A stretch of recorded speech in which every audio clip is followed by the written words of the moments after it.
मौला कायनात हज़रत अली करमल्लाहु वजहुल करीम रावी हैं। जाने जाना जाने कायनात जाने आलम मुस्तफ़ा जाने रहमत सल्लल्लाहु अलैहि वसल्लम ने इरशाद फरमाया, हुब्बी व हुब्बु अहले बैती, मेरे आका ने फरमाया मेरा प्यार और मेरी अहले बैत का प्यार नाफ़िउन फ़ी सबअते मकाम, 7 मकाम पर तुम्हें फ़ायदा देगा। फिर मैं तर्जमा कर देता हूँ। रावी मौला कायनात हज़रत अली करमल्लाहु वजहुल करीम है। हाँ, ये भी अर्ज़ कर दूँ, जब महबूब ने फरमाया तुमसे इसलिए नाराज़ हूँ कि तुमने मेरे बेटे को नाराज़ किया है, जब ये गए जाके उनके कदमों में नजराना रखा, फरमाया इस नजराने का क्या फ़ायदा, पहले तू नाम पे देता था, अब उन्होंने सिफारिश की है तो चल किया, देख लिया, सैयद जैसा भी हो अपने आका मौला का मंजूर नज़र होता है। हाँ, एक बात याद रखना, अगर वो अबू बकर सिद्दीक का मुखालिफ है तो फिर सैयद भी हो तो हमारा कुछ नहीं लगता, अहले बैत का बेअदब है तो हमारा कुछ नहीं लगता। नसब मुनक़ता तब होता है जब सहाबा या अहले बैत में से किसी का गुस्ताख हो, सुन्नी हो फिर सैयद हो, कुछ भी ना हो फिर भी वली होता है। समझ में आ रही है बात कि नहीं आ रही? अज़ीज़ान मोहतरम, मेरे आका ने फरमाया, मौला कायनात हज़रत अली रावी हैं। हदीस कहाँ है? दैलमी ने अल अखबार में इसको नकल किया है, इमाम जलालुद्दीन सयूती ने अपनी किताब अल मशरिक में नकल किया है। ये हदीस पाक मौजूद है, हवाला लगा के मैंने रखा हुआ है, आपको प्रॉब्लम हो तो देख सकते हैं, मोहब्बत हो तो तब भी देख सकते हैं। दोनों सूरतों में फ़कीर हाजिर है। तो मेरे आका फरमाते हैं 7 मकाम पर मेरा प्यार, मेरी औलाद का प्यार तुम्हें काम देगा। सबसे पहले जाने कायनात जाने आलम मुस्तफ़ा जाने रहमत सल्लल्लाहु अलैहि वसल्लम ने फरमाया वो कौन से 7 मकाम हैं? फरमाया इंदल वफ़ात, जब बंदा मरने लगेगा, मेरा प्यार और मेरी औलाद का प्यार उसकी जान कनी में सख्ती से उसको महफूज करेगा। पता होना चाहिए, मुख्तलिफ हदीस मुबारक हैं कि जैसे बेर के ऊपर कोई कपड़ा डाल दिया जाए, फिर उसको खींचा जाए तो उसके कांटे, कपड़े के अंदर मलमल का कपड़ा हो, उसको फिर खींचे तो किस तरह वो तार तार हो जाता है। कहा मुर्दे से यही तकलीफ़, इसी तरह तकलीफ़ से रूह निकलती है। और बाज़ औकात ऐसा भी होता है कि जिस तरह एक हदीस वाक़े 72 मरतबा किसी के जिस्म के टुकड़े कर दिए जाए तलवार के साथ, जितनी तकलीफ़ होती है इतना रूह निकलने की तकलीफ़ होती है। और फिर ये हर एक की रूह इस तरह नहीं निकलती, मोमिन की रूह निकलने का कुछ और अंदाज होता है। अब तो महबूब बता रहे हैं कि जो मेरी औलाद से, जिसने मुझसे मोहब्बत की और मेरी औलाद से मोहब्बत की, 7 मकाम पर उसको ये प्यार मेरा काम आएगा, मेरी औलाद का प्यार काम आएगा। एक दिन ना मस्जिद नबी शरीफ से मेरे आका मोहल्ला अवाली में निकले, मोहल्ला एक अवाली था। हदीस की किताबों में और ज़ियाउल कुरान के अंदर भी ये बात पीर करम शाह लज़री रहमतुल्लाह ने लिखी है। तो मेरे आका तशरीफ़ ले गए, देखा तो आपके एक सहाबी जान कनी का आलम था, विसाल का वक्त था, नज़ा का आलम जारी था। मेरे आका ने निगाह नबूवत से देखा कि फ़रिश्ता रूह कब्ज़ करने के लिए तशरीफ़ फरमा है। मेरे आका ने फरमाया या इज़राइल इरफ़िक बेसाहिबी हाजा, ज़रा ये पहचान करना ये मेरा सहाबी है। तो फ़रिश्ते ने जवाब दिया या रसूल अल्लाह सल्लल्लाहु अलैहि वसल्लम, मैं आपको एक ऐसी बात न बताऊँ जिससे आपकी आँखें ठंडी हो जाएँ। मेरे आका ने फरमाया बता या रसूल अल्लाह सल्लल्लाहु अलैहि वसल्लम, ये तो आपका सहाबी है, क़यामत तक जो मोमिन होगा। मोमिन मैंने बताया कौन है? जिसके दिल में सरकार है, जिसके दिल में सरकार का प्यार है, अहले बैत का, सहाबा का प्यार है। तो मेरे आका जो मोमिन होगा ना, मैं उसकी रूह ऐसे कब्ज़ करूँगा कि पता ही नहीं चलेगा। तो और मोमिन होगा वही जिसको मेरे महबूब से प्यार होगा, महबूब के असहाब औलाद से प्यार होगा। तो मेरे आका ने फरमाया सबसे पहले इंदल वफ़ात, जब वो मरने लगेगा, मेरा प्यार, मेरी औलाद का प्यार उसको फ़ायदा देगा। फिर मेरे आका ने फरमाया इंदल कब्र, जब वो कब्र में जाएगा, वहाँ पे आम आदमी जब मरता है तो जो साहब और अहले बैत से बुग़्ज़ रखता है उसकी तो हशर ही ख़राब होगा, उसकी तो मिट्टी पलीत होगी होगी। महबूब ने फरमाया जो मुझसे मोहब्बत करता है, मेरी औलाद से मोहब्बत करता है, वो जो प्यार और मोहब्बत है कब्र में उसको काम देगी। व इंदल कब्र, फिर जाने जाना जाने कायनात मुस्तफ़ा जाने रहमत सल्लल्लाहु अलैहि वसल्लम ने फरमाया कि व इंदल किताब है, यानी जिस वक्त उसके नाम अमाल तोले जाएंगे। अब आप जानते हैं कुरान पाक में ये बात मौजूद है, असहाबुल यमीन है, असहाबुल शिमाल है, जिनके नाम अमाल दाएं हाथ में दिया जाएगा वो जन्नती हैं, जिनका नाम अमाल बाएं हाथ में दिया जाएगा वो जहन्नमी है। तो जाने जाना जाने कायनात सल्लल्लाहु अलैहि वसल्लम ने इरशाद फरमाया, ऐ अली याद रखना, जो मुझसे प्यार करेगा मेरी आल से प्यार करेगा, नाम अमाल उसी के दाएं हाथ में दिया जाएगा, नाम अमाल उसी के दाएं हाथ में दिया जाएगा। अच्छा मुझे ये बताएं, आल से और असाब से प्यार करने वाले लोग वही है ना जो दरूद व सलाम वाले, तो कोई दूसरे? तो कुरान ने भी कहा है कि जब दाएं हाथ में नाम अमाल दिया जाएगा, फसलामुन लक मिन असहाबिल यमीन, और फिर हुक्म हो जाएगा। फा जो है वो ताकीब अलल फोर के लिए होता है, जैसे ही नाम अमाल मिलेगा फौरन हुक्म होगा, चलो मेरे आका पर सलाम भेजो, मेरे महबूब पे सलाम भेजो। तो आला हज़रत ने फरमाया, मुझसे खिदमत के कुदसी कहें हा रज़ा, मुस्तफ़ा जाने रहमत पे लाखों सलाम। फरमाया अब जिनको सलाम पढ़ना आदत होगी तो वहां पढ़ेंगे ना, तो कहा सलाम पढ़ने वालों के हाथ में नाम अमाल दाएं हाथ में दिया जाएगा, जो अहले बैत से और महबूब से मोहब्बत करने वाले होंगे उनके नाम अमाल दाएं हाथ में दिया जाएगा, क्योंकि वो जन्नती है।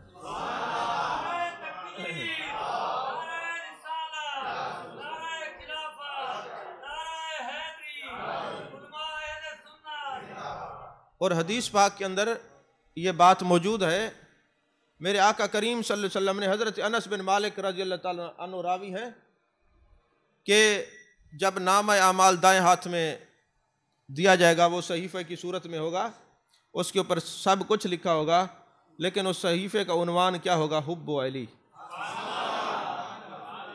मैं सुन्नी हूँ, मैं वो सुन्नी हूँ, जमील कादरी मरने के बाद मेरा लाशा भी कहेगा अस्सलातो। ये आपको किसी शिया किताब से मैं नहीं बता रहा, मैं सुन्नी हूँ, और वो सुन्नी हूँ जो सुन्नी होता है, जो सहाबा से भी प्यार करता है, अहले बैत से भी प्यार करता है। समझ में आ रही है बात कि नहीं आ रही? तो उस उन्वान का जो नाम होगा वो क्या होगा? हुब्बे अली। ये याद रखना कि अली से प्यार करने वाले, अली से प्यार करने वाले। और मेरे आका अलैहिस्सलातु वस्सलाम ने फरमाया, अच्छा एक बात ज़हन नशीन रखें, मेरे आका ने फरमाया इंदल किताब व इंदल मीज़ान, जब नामा माल दिया जाएगा और मीज़ान के करीब मेरी मोहब्बत और मेरी औलाद की मोहब्बत काम आएगी। आपने कभी गौर किया है अल्लाह ताला ने कितनी नमाजें फ़र्ज़ की हैं? साल में रोज़े कितने रखने होते हैं? 30। हज ज़िंदगी में एक दफ़ा फ़र्ज़ है। अल्लाह ताला ने हमें ये जो आमाल दिए हैं ना, ये गिन गिन के दिए। जब क़यामत का दिन होगा, जब वापसी लेगा, तोल के लेगा। कभी आपने ये गौर किया है कि आमाल करने के लिए गिन गिन के और क़यामत वाले दिन तोल के? ज़रा गौर तो फरमाएं, वजह क्या है? तोल के क्यों? आपको मैं देता हूँ अखरोट, मैं जनाब गिन के देता हूँ, भाई 200 तुम अखरोट रख लो, जब वापस करने तोल के लेने हैं। आप कहेंगे अजीब बात है, आप मूंगफलियाँ ले लें, कोई चीज़ ले लें मिसाल के तौर पे, 100 एंड 100 कुछ भी हो, आप कहें जनाब जब दिए थे तो ये गिनती अब तोल के। मैंने जब अपने उस्ताद मुकर्रम से ये सवाल किया, हुजूर समझ नहीं आती, उन्होंने दलाइल दिए, उसमें से 2 बातें अर्ज करने लगा हूँ कि जब दिया तो तोल के, जब दिया तो गिन के, और जब नाम अमाल क़यामत का दिन होगा फिर वजन करके तोल के क्यों? फरमाया बात दरअसल ये है, बाकी उम्मतों की उम्रें कई 100 साल थी, मेरे नबी की उम्मत की उम्र कम है। जाने जाना जाने कायनात की आंखों से आंसू निकले होंगे। जब आंसू निकले होंगे, मेरे मालिक मेरी उम्मत कमज़ोर है, 1000 साल उम्र नहीं है, अब तो 40-45 साल से भी मुश्किल बंदा ऊपर जाता है। तो फिर ये नाम अमाल अगर गिन गिन के देना पड़ेगा तो इनके पास तो कुछ नहीं होगा। गिनती में तो वो बढ़ जाएंगे जो 1000 साल वाले हैं, गिनती में तो वो बढ़ जाएंगे जो 700 साल वाले हैं, 900 साल वाले हैं। अल्लाह ने फरमाया महबूब मैं तुझे देखता हूँ, तेरे वद्दुहा के चेहरे को देखता हूँ, तेरे आंसू को देखता हूँ। फिर हम लैलतुल कद्र भी देते हैं जो 1000 महीने से बेहतर है। फिर हम तेरी मोहब्बत को भी तोलेंगे, तेरी औलाद की मोहब्बत को भी तोलेंगे, तेरे असहाब की मोहब्बत को भी तोलेंगे। जब आमाल की बारी आएगी, गिन के और तोल के वजन करेंगे, या मोहब्बत रसूल से या मोहब्बत अहले बैत से। समझ शरीफ आ रही है बात के नहीं? तो अजीज़ान मोहतरम, लैलतुल कद्र। और फिर महबूब ये बात नहीं, अपनी उम्मत को बता दें, सारी उम्मतें जितनी गुजरी हैं उनके नाम अमाल में उनकी नेकियां होंगी, और आपका उम्मती जो ला इलाहा इल्लल्लाह मुहम्मदुर रसूलुल्लाह पढ़ेगा, ये कलमा इतना भारी है कि उनकी नेकियों पे यही वजन ही हो जाएगा। समझ में आ रही है बात कि नहीं आ रही? हदीस पाक में अक्सर अर्ज करता रहता हूँ, मजमून से रिलेटेड है, फिर अर्ज कर देता हूँ। अल कौल अल बदी के अंदर अब्दुर्रहमान सखावी लिखते हैं, जब क़यामत का दिन होगा, उम्मत मुहम्मदिया में से किसी को घसीट के लेके जाया जा रहा होगा जहन्नम में। भाई इसका वज़न किया गया, आमाल का वज़न कमज़ोर थे, कम थे, हुक्म मिला है जहन्नम में ले जाओ। आदम अलैहिस्सलाम देखेंगे, फरमाएंगे फरिश्तों छोड़ दो। फरिश्ते कहेंगे अम्र रब्बी है, जहन्नम में लेके जाना है। आदम अलैहिस्सलाम जाएंगे, या रसूल अल्लाह तेरे उम्मती को पकड़ के लेके जा रहे हैं, तेरे उम्मती को पकड़ के लेके जा रहे हैं। अब मैं उस तसव्वुफ की दुनिया में चले जाऊं तो मौजू भूल जाएगा कि आदम को पता है ये तेरे उम्मती हैं, क्योंकि तेरे उम्मतियों के चेहरे बताते हैं कि ये उम्मती हैं। नहीं समझ आई? आज भी मैं बड़े चैलेंज से कहता हूं, बड़े वसूख से, आप सुन्नी आलिम को देख लें और दूसरे को देख लें, और आपको पता चल जाएगा कि सुन्नी आलिम के चेहरे भी बताते हैं सुन्नी है, उसके पेरे भी बताते हैं सुन्नी है। नहीं समझ आई? तो ईमान और अदब का नूर नजर आता है। उधर तो चेरी ब्लासम के कोट किया हुआ है, देख लें, कभी तसल्ली कर लें, मिला के देख लें। तो अजीज़ान मोहतरम, या रसूल अल्लाह सल्लल्लाहु अलैहि वसल्लम आपके उम्मती हैं, जहन्नम में लेके जा रहे हैं, तो महबूब तो वो हैं अजीज़ुन अलैहि मा अनित्तुम हरीसुन अलैकुम बिल मुमिनीन रऊफुर रहीम। हदीस के अल्फाज है, महबूब अलैहिस्सलातु वस्सलाम ने तैबंद पे ऐसे हाथ रखा होगा, दौड़ के तशरीफ लाएंगे। फरिश्तों कहाँ लेके जा रहे हो? आका जहन्नम में लेके जा रहे हैं, मेरा उम्मती है, वापस चलो मकाम मीज़ान पर, फिर वजन करो। तो मैं कहा करता हूँ, फरिश्तों ने माज़अल्लाह डंडी तो नहीं मारी, वो तो इससे पाक है। अब महबूब दोबारा वजन क्यों करवा रहे? वजन तो वो था जो तुल गया, फिर वजन किया जाएगा, फिर वही वजन निकलेगा जो पहले फरिश्तों ने किया। नाम अमाल में नेकियां कम है, गुनाह ज्यादा है। महबूब ने जेब से पर्ची निकाली है, नेकियों के पलड़े में रखी है, अब वो पलड़ा भारी हो गया। अब यहां दो सवाल कायम हो गए। पहला सवाल यह है कि महबूब अलैहिस्सलातु वस्सलाम ने वजन क्यों करवाया? मुहद्दिसीन फरमाते बात दरअसल ये है, उस वक्त जब वजन हुआ था महबूब नहीं थे, तो महबूब ने फरमाया इंदल मीज़ान।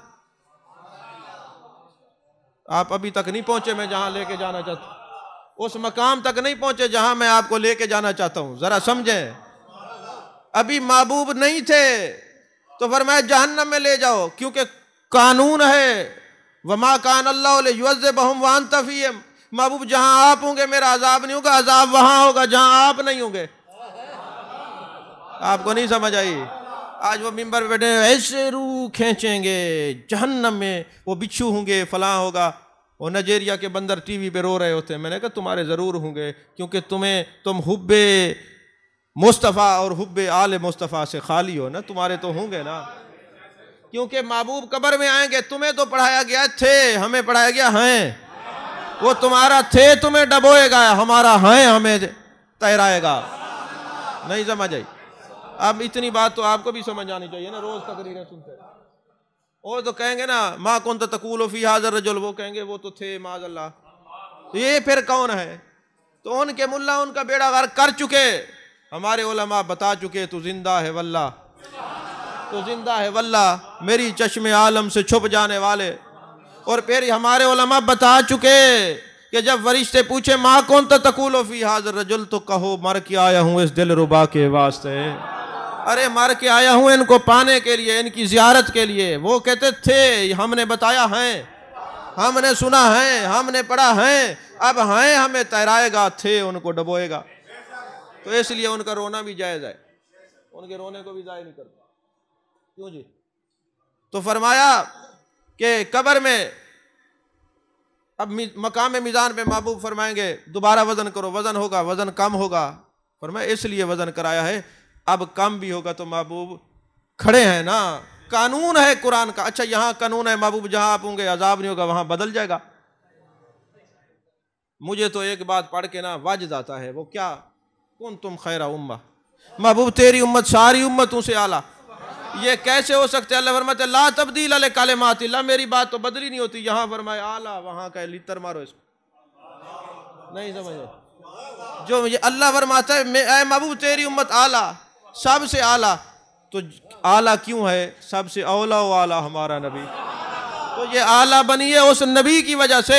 जब रब ने फरमा दिया ये आला है, तो ये यहाँ भी आला है, कब्र में भी आला है, हशर में भी आला है, मकाम मीज़ान के पास भी आला है।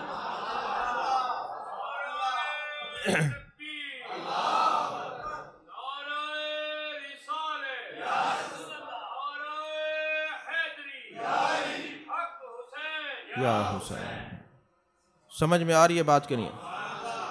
और वैसे तफसीर कबीर में इमाम फ़खरुद्दीन राज़ी ने लिखा है ना, अला व मम मात हुब्बे आले मुहम्मदिन मात ताइबा, यानी जो भी औलाद रसूल की मोहब्बत में मरा, याद रखो उसको तौबा की मौत आएगी।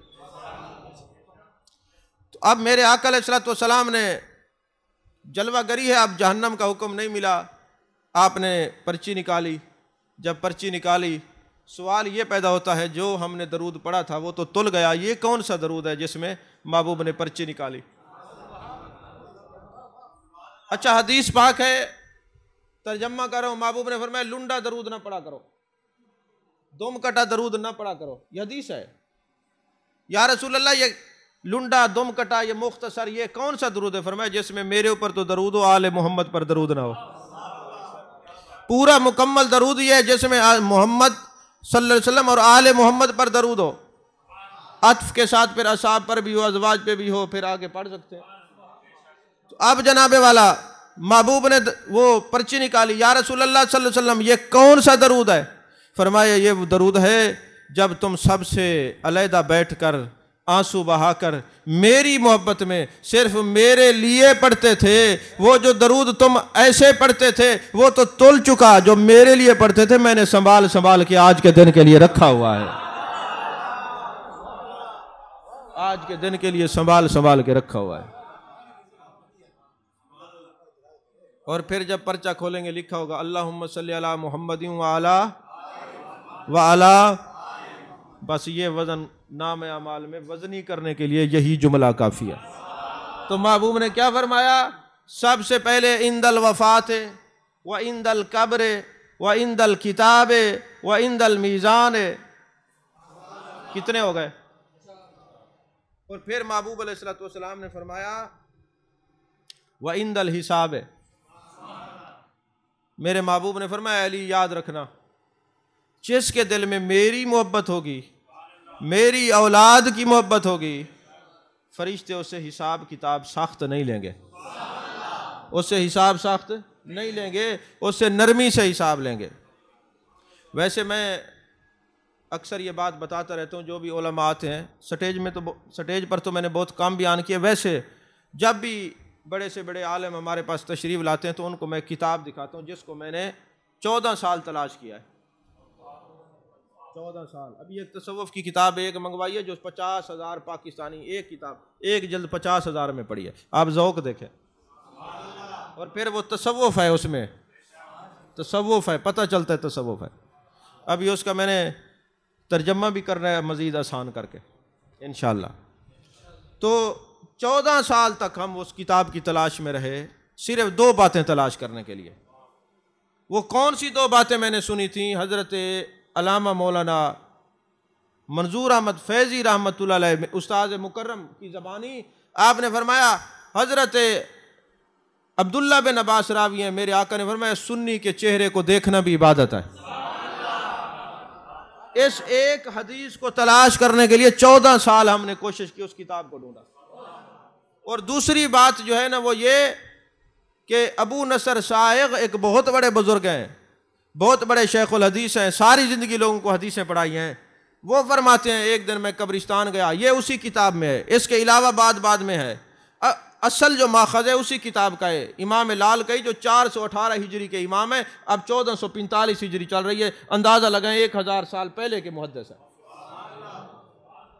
उन्होंने कहा अबू नसर साइग रहमतुल्लाह अलैह फरमाते मैं कब्रिस्तान गया एक मुर्दे को दफन करने के लिए, मैंने देखा 2 बंदे वहाँ बैठे हुए हैं और कब्र का आखिरी सुराख बंद कर रहे हैं। मैंने देखा 2 बंदे बैठे हैं, मैंने कहा कब्र के अंदर 2 बंदे मौजूद हैं, इसको बंद ना करो। लोगों ने कहा हमें नजर नहीं आते। जब मैंने शोर किया ना तो वहां से वो 2 जो बंदे थे वो निकले।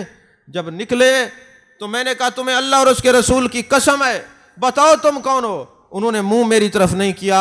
उन्होंने कहा अबू नसर साइग, तुम्हें नहीं पता हम कौन है। अब अगली बात सुन के आप अपने अकीदे पर रश्क भी करेंगे और बैठ के घर में रक्स भी करेंगे। हम दोनों के कायल हैं, चिश्ती है ना। लेकिन इश्क मुस्तफ़ा में जो वाजिद होता है वो नहीं, ऐसे दूसरा नहीं। कहीं शुरू हो जाए क्या जी दूसरा ना, वाजिद माना है पाना। जब उसको पालो तो फिर झूमते रहो, इसको रक्स कहते। वो ना मिले ऐसे खाली झूमना जायज नहीं है। तो अब जनाबे वाला उन्होंने कहा अबू नसर साइग तू नहीं जानता, हम 2 फरिश्ते हैं, अल्लाह ने हमें ड्यूटी ये लगाई है कि जो सुन्नी मरे, जिसका मौत अकीदा अहले सुन्नत पे आए, उसकी कब्र में आना है। फरिश्ते सवाल ऐसे करेंगे मन रब्बो का मा दीनों का मा कुंत तकूलु फी हाज़र रजुल, जवाब हमने देना है। ये ऑफर सिर्फ सुन्नी के लिए, किसी और के लिए नहीं है। समझ में आ रही है बात कि नहीं आ रही? ये ऑफर सिर्फ सुन्नी के लिए, किसी और के लिए नहीं है। कोई आए मैं उसको दिखाऊंगा इस किताब के अंदर बाहवाला, सिर्फ इसको ढूंढने के लिए 14 साल हमने लगाए। फिर बैरूत लबनान से वो किताब हमें मिली है, अल्हम्दुलिल्लाह महफूज है। उलमा जब आते हैं उनको ये पढ़ाते हैं, उनकी तबीयत हशाश बशाश हो जाती है, वो अपने सुन्नी होने में रश्क करते हैं। यार सुन्नी कहते किसको? सुन्नी एक सरापा अदब का नाम है। नबी जीन का गुलाम जो हो सुन्नी, सिद्दीकीन का गुलाम जो हो सुन्नी, शुहदा का जो गुलाम हो सुन्नी, सालेहीन का जो गुलाम हो सुन्नी, कामिलीन वासलीन आशिकीन रादीन मर्दीन का जो गुलाम हो सुन्नी, हज़रत नबी करीम सल्लल्लाहु अलैहि वसल्लम की एक एक निस्बत का एहतराम करने वाला हो सुन्नी। क्योंकि सुन्नी वो होता है, अबू बकर सिद्दीक रजी अल्लाह ताला अन्हु का जिक्र है, चेहरा खिल उठता है। फारूक आजम का जिक्र है, चेहरा खिल उठता है। उस्मान गनी का जिक्र है, चेहरा खिल उठता है। मौला अली का जिक्र है, चेहरा खिल उठता है। हसनैन करीमैन का जिक्र है, चेहरा खिल उठता है। औलिया का जिक्र है, चेहरा खिल उठता है। अरे जो सब के जिक्र में जिसका चेहरा खिल उठे उसी को सुन्नी कहते हैं।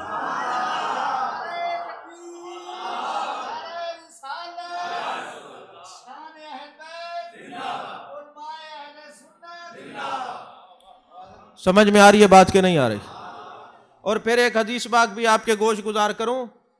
इमाम हुसैन पाक रजी अल्लाह ताला अन्हु ने जो अपना सर कटा के शहादत कबूल करके एहसान किया, वो तो सुभान अल्लाह। और फिर एक और एहसान भी सुन्नियों पे करके गए। ये हदीस पाक है, जब हजरत सैयद शुहदा मेरे आका करीम सल्लल्लाहु अलैहि वसल्लम के नवासे लख्त जिगर हजरत इमाम हुसैन पाक रजी अल्लाह ताला ने खुतबा दिया। फरमाया ओ यजीदियो कूफियो, तुम भूल गए हो मेरे नाना ने सुन्नी की क्या निशानी बताई थी। ये इतना बड़ा कर्म करके गए हैं। मेरे नाना ने फरमाया था अंतुमा सैयदा शबाब अहल जन्ना। फरमाया ए मेरे हसन मेरे हुसैन, तुम जन्नती जवानों के सरदार हो और सुन्नियों के आंखों की ठंडक हो। फरमाया जो हसन से भी प्यार करे वो भी सुन्नी, जो हुसैन से प्यार करे वो भी सुन्नी। तो जो हसनैन करीमैन से प्यार करे, ये आप उठाएं इमाम जजरी की तारीख़ कामिल उठा के देखिए, अल कामिल के अंदर इमाम जजरी ने यह हदीस नकल की है। दूसरी किताबों में भी मैंने निशान लगा के रखा हुआ है। इमाम हुसैन पाक, आपने ऐसा क्यों किया? तो दिल से यही आवाज़ निकलती है इसलिए कि कल हर बंदा कहे मैं हसन पाक से तो बुग़्ज़ रखता हूँ मगर सुन्नी हूँ, मैं तो हुसैन पाक को हक पे नहीं समझता मगर सुन्नी हूँ, मैं यजीद को हक पे जानता हूँ मगर सुन्नी हूँ। फरमाए 2 नंबर आ जाए मार्केट में तो जाते जाते मैं बता के जाऊँ, जो हसन से प्यार करे और हुसैन से प्यार करे, दोनों से प्यार करे, वो सुन्नी है, वो सुन्नी है। समझ में आ रही है बात कि नहीं आ रही? अजीज़ान मोहतरम, फरमाया व इंदल हिसाब है, 6 हो गए, 7वां हो गया व इंद सिरात है, पुल सरात से गुजरते वक्त, पुल सरात से गुजरते वक्त मेरी मोहब्बत वाला, मेरी औलाद की मोहब्बत वाला ऐसे गुजर के जाएगा जैसे बिजली गुजरती है। क्योंकि मुझसे और मेरी औलाद से मोहब्बत करने वाले जब पुल सरात से गुजरेंगे, इधर से ये आ रहे होंगे, उधर हम खड़े होंगे और फरमा रहे होंगे रब्बे सल्ले मुम्मती, रब्बे सल्ले मुम्मती, रब्बे सल्ले मुम्मती। क्या अल्लाह ने वादा नहीं किया, वाला सोफा यूती का रब्बू का फतरदा, महबूब जैसे आप राजी होंगे अन करीब आपका रब आपको राजी करेगा। यानी कयामत वाले दिन जैसे आप राजी होंगे, तो महबूब राजी हो रहे हैं कि मुझसे मोहब्बत करने वाला, मेरी औलाद से मोहब्बत करने वाला पुल सरात से गुजर रहा है, रब्बे सल्ले मुम्मती, इंशाअल्लाह खैर ना लावे। नहीं समझे? चराग चिश्त शहे औलिया गरीब नवाज, मेरे हजूर मेरे पेशवा गरीब नवाज, मैं पुल सरात से गुजरूं तो इस तरह गुजरूं, इधर फरीद खड़े हूं उधर गरीब नवाज। तो हम तो फरीद के पास जाते हैं, भाई इधर भी फरीद होंगे उधर गरीब नवाज होंगे, सब हमारे हैं।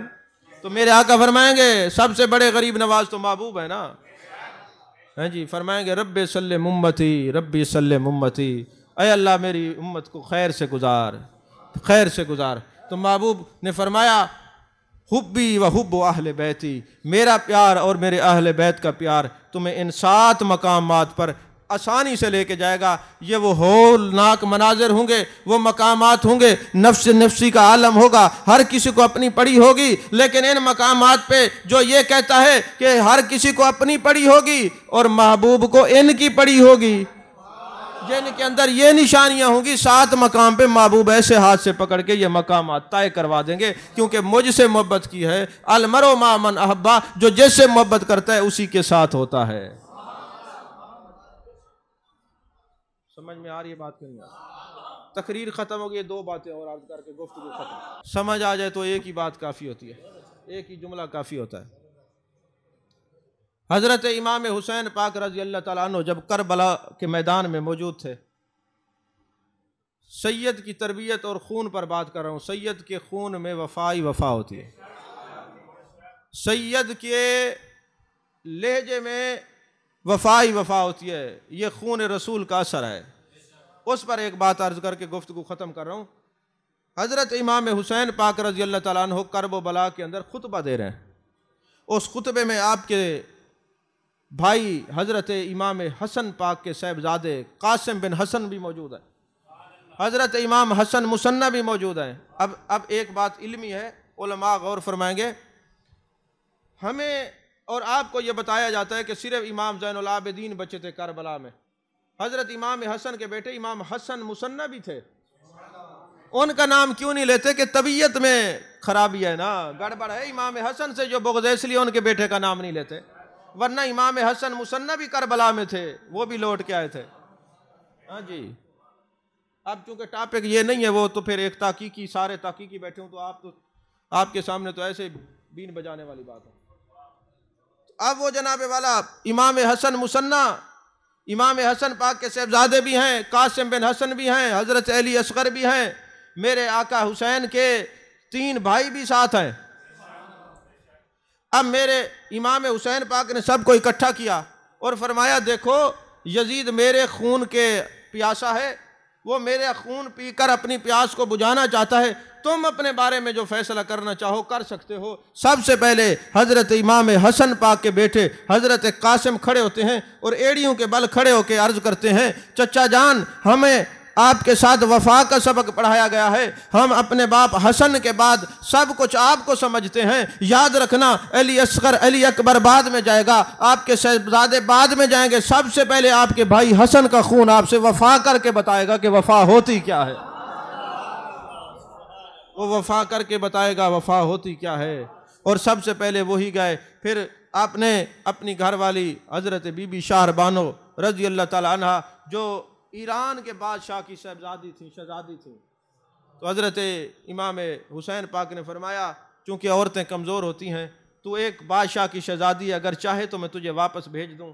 तो उन्होंने बड़ा खूबसूरत जवाब दिया, जिसको तारीख़ ने अपने दामन में आज तक मोतियों की तरह परोया हुआ है, और वो नूर के साथ उनके वो अल्फाज चमकते दमकते आज भी किताबें खोले नज़र आते हैं। तो उन्होंने कहा, ऐ मेरे सरताज, ऐ प्यारे हुसैन, बात दरअसल ये है, जब तक मैं ईरान के बादशाह की बेटी थी, ज़माना नहीं जानता था, जब से रसूलुल्लाह की बहू बनी हूँ, आपके कनीज़ बनी हूँ, आपकी खिदमत गुजार बनी हूँ, आज अर्श वाले भी मुझे जानते हैं, फर्श वाले भी मुझे जानते हैं।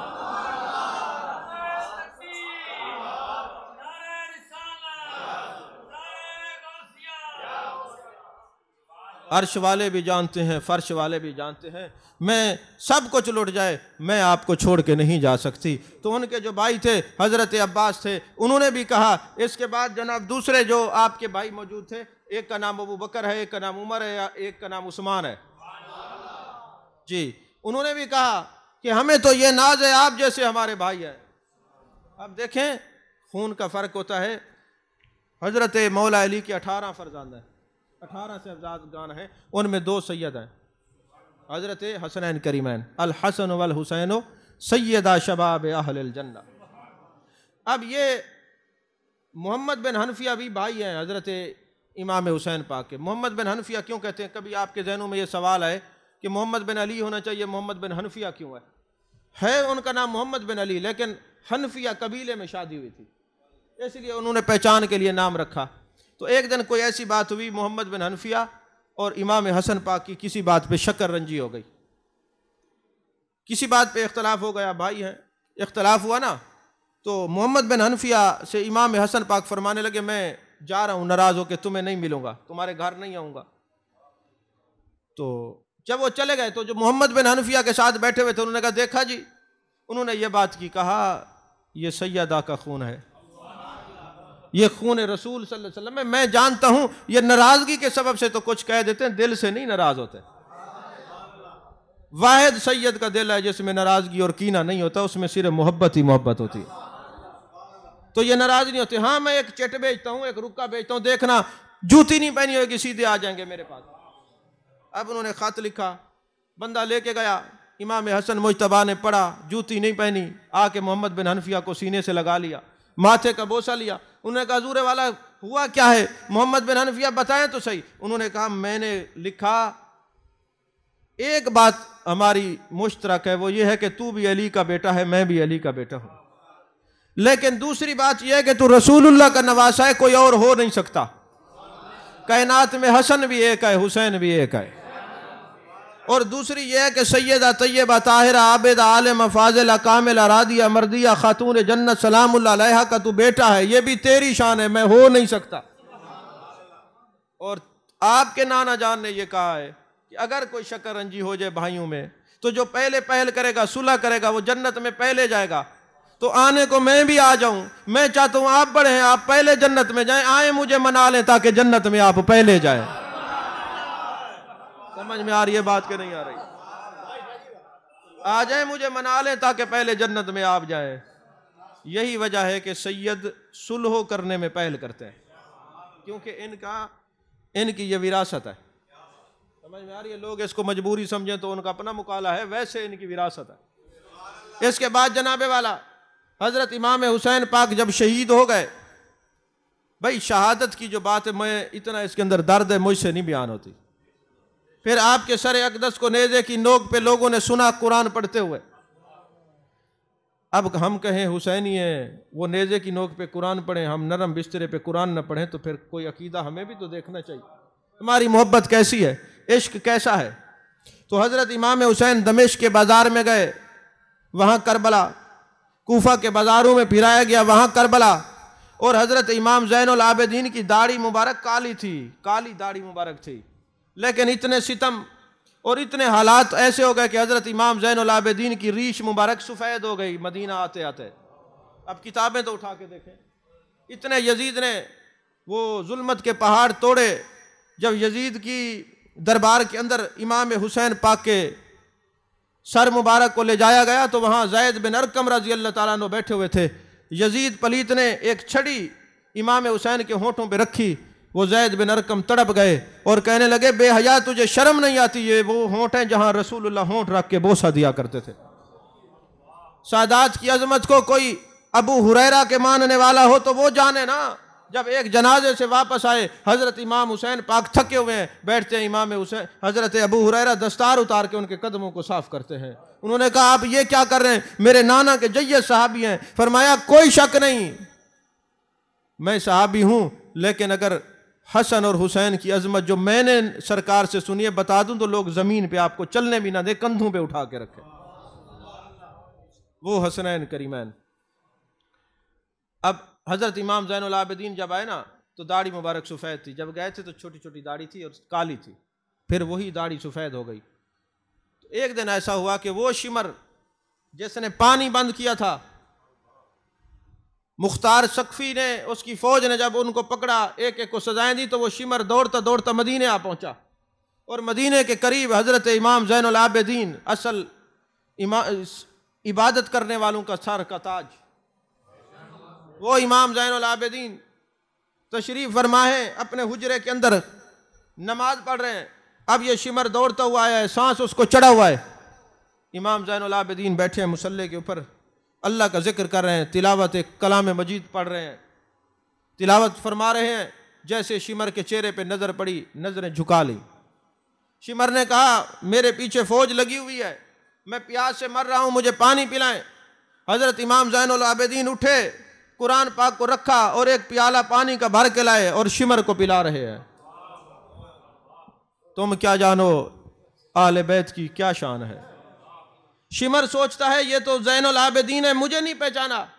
करबो बला के अंदर तीर चलाने वाला पहला भी मैं, पानी बंद करने वाला भी मैं, आले रसूल को अज़ियतें देने वाला भी मैं, ये अपने हाथ से पानी का प्याला मुझे अता फरमा रहे हैं, वो ज़ैनुल आबिदीन है। कहा अभी प्यास नहीं बुझी और पिलाएं।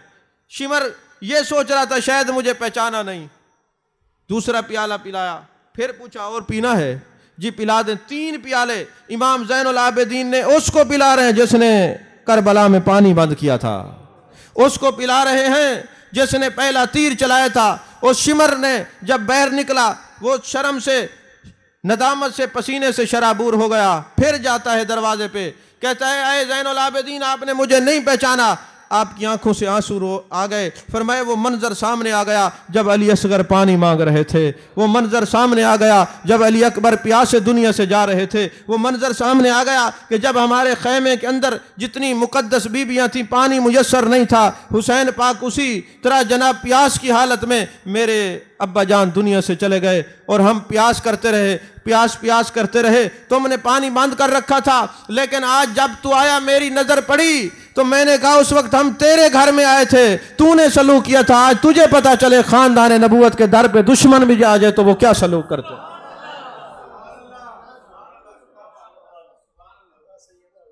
अगर सैयद के दरवाजे पे कोई आ जाए तो सैयद क्या सलूक करते हैं। वो इमाम ज़ैनुल आबिदीन फरमाते, मैंने तुझे पहचान लिया था। पानी बंद करना यजीदियों का काम है और दुश्मनों को भी अपने हाथ से पानी पिलाना ये मेरे नाना मोहम्मद की शरीयत है।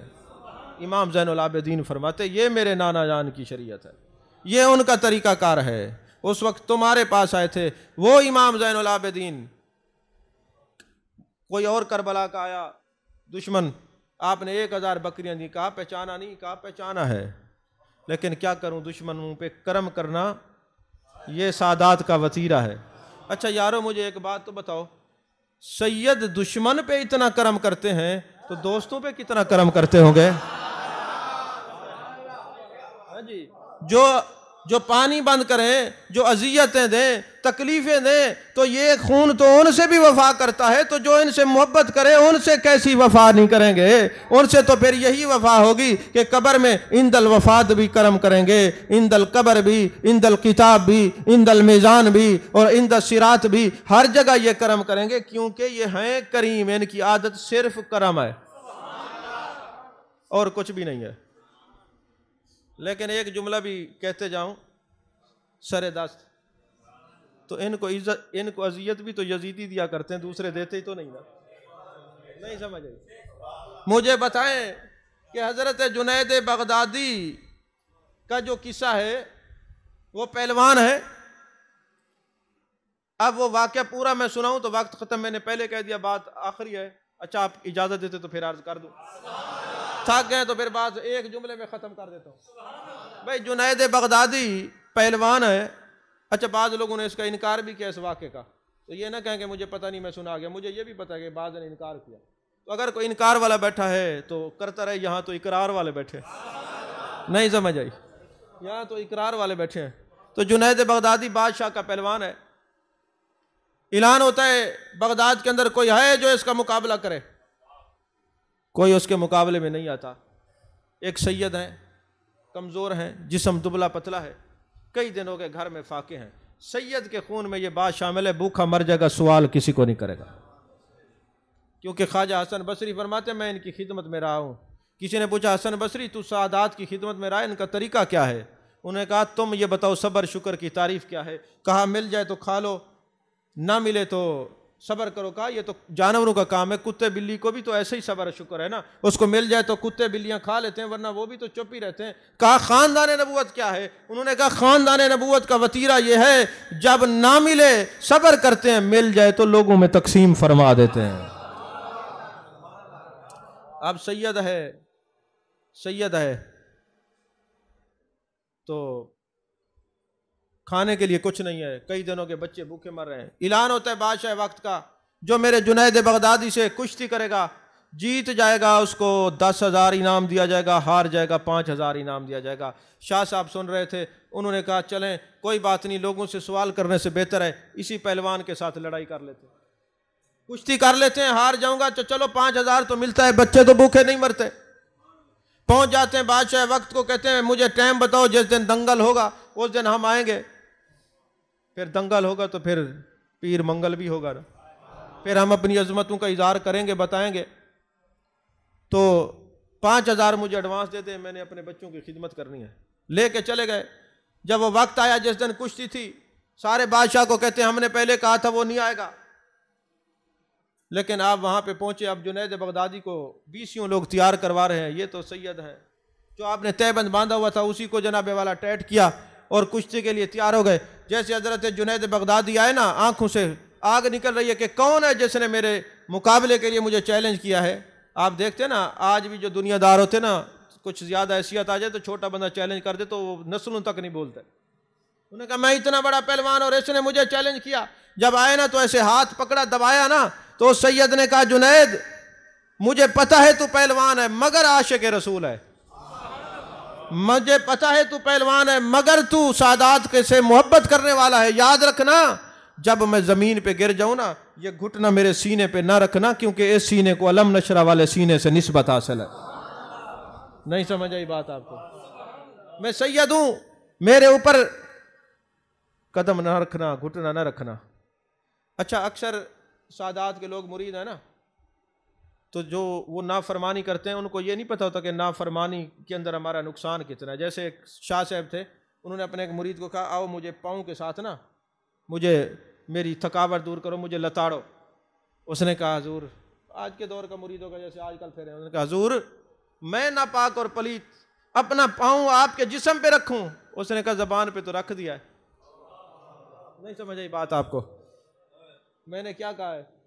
हूं तो कहना बोले सुने तुझ। उन्होंने कहा ज़बान पे, यानी मेरी बात तो मानी नहीं, जिस्म पे रख लेता तो इतना अफसोस ना होता, ज़बान पे रखा है तूने। बहरहाल जब हजरत जुनैद बगदादी ने ये सुना तड़प गए, कहते शाह जी मुझे तो जिंदा तूने मार दिया है, मैं कयामत वाले दिन रसूलुल्लाह को क्या मुंह दिखाऊंगा। मेरे आका ने फरमा दिया, जुनैद तुझे शर्म नहीं आई, मेरी औलाद से कुश्ती करता है, तू आया कैसे मुकाबले में? मुझे पता होता, खुदा की कसम तू हजरत बीबी ज़हरा का लाल है तो मैं कभी तेरा सामना भी ना करता। अब ऐसे है, मैं ज़मीन पे गिर जाऊंगा, मेरे ऊपर बैठ जाना, ये मेरी खता तभी माफ़ हो सकती है। बस फिर वो गिर गए, फिर ऐसे गिरे कि फिर सरताजुल औलिया बन के उठे। थे पहलवान, जमीन पे गिरे, बैन अन्नौम वल यक़ज़ा की कैफियत हो गई। लोगों ने समझा बेहोश हैं, वो तो होश में आ चुके थे। जाने जाना जाने कायनात का दीदार हुआ। पर मैं जुनैद, तूने मेरे औलाद, मेरे सैयदजादे की तूने इज्जत की है, हम तुझे विलायत का ताज पहनाने के लिए बड़े बड़े वली तेरे सिलसिले में होंगे। अरे जुनैद बगदादी वो है जिनके सिलसिले में दाता अली हजवेरी भी मुरीद है। जुनैद बगदादी वो है जिसके सिलसिले में गौसे समदानी, कुतुब रब्बानी, शेख अब्दुल कादिर जिलानी भी मुरीद है। गौस और जुनैद बगदादी वो है जिसमें बड़े बड़े ताजदार गोलड़ा इनके मुरीद, किबला आलम इनके मुरीद, ख्वाजा शमसुद्दीन सियाल इनके मुरीद। तो वो जुनैद इतना बड़ा वली बना किस वजह से? एक सैयद का एहतराम किया है। अरे जो एक सैयद का एहतराम करे वो जुनैद बनता है, तो और जो सैयद का एहतराम न करे वो यजीद बनता है। आखिरी जुमला, बात ख़त्म कि जो सैयद को हराए वो यजीद है, जो सैयद से हार जाए वो जुनैद है। जिसने सादात को हराने की कोशिश की वो अपने वक्त का यजीद है, और जो सैयद के सामने हार गया वो अपने वक्त का जुनैद है। अल्लाह मेरी हाज़िरी को कबूल फरमाए। आमीन व आखिर दावाना अल्हम्दुलिल्लाहि रब्बिल आलमीन।